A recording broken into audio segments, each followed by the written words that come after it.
Welcome back to my channel. ఈరోజు మనం Emmy veg noodles చూద్దాం. అది రెస్టారెంట్ స్టైల్‌లో అనమాట.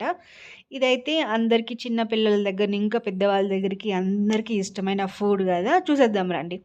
ఫస్ట్ అయితే స్టవ్ మీద ప్యాన్ పెట్టుకొని ఆయిల్ వేసుకొని ఆయిల్ హీట్ ఎక్కిన తర్వాత ఆనియన్స్ వేసుకొని రోస్ట్ చేసి దాని తర్వాత దగ్గరున్న carrots, green peas and sweet corn వేసుకొని బాగా యాడ్ చేసుకొని ఫ్రై చేసుకున్నా.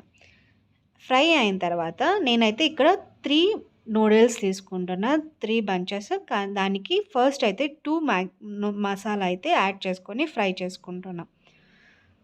సో 2 ప్యాకెట్స్ వేసుకొని బాగా ఫ్రై అయిన తర్వాత ముందుగా అయితే మనం హాట్ వాటర్ని హీట్ చేసి పెట్టుకోవాలన్నమాట.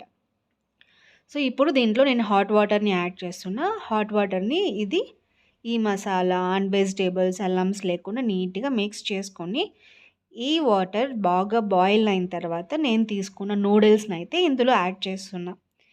యాడ్ చేసిన తర్వాత ఏం చేయాలంటే ఒక 2 మినిట్స్ నేను జస్ట్ గరిటతో ఇట్లా మిక్స్ చేసి ఒక 5 to 6 మినిట్స్ దీనిపైన మూత పెట్టేసామంటే ఈజీగా బాగా కుక్ అయిపోతుందన్నమాట.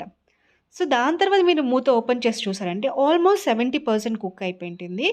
అప్పుడు ఏం చేయాలంటే మీ దగ్గర ఉన్న remaining Maggi masala packet, noodles packet masala అయితే అక్కడ యాడ్ చేసుకొని బాగా ఇట్లా స్టిర్ చేసేసినారంటే ఎమ్మీ నూడిల్స్ అయితే ఈజీగా రెడీ అయిపోతుంది. హోటల్స్‌కి కూడా వెళ్ళాల్సిన అవసరం లే.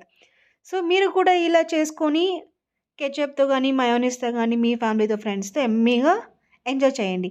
అండ్ ఎలా వచ్చిందో అయితే నాకు కమెంట్ చేయడం, లైక్ చేయడం, సబ్స్క్రైబ్ చేసుకోవడం మర్చిపోకండి. Thank you so much everyone for watching.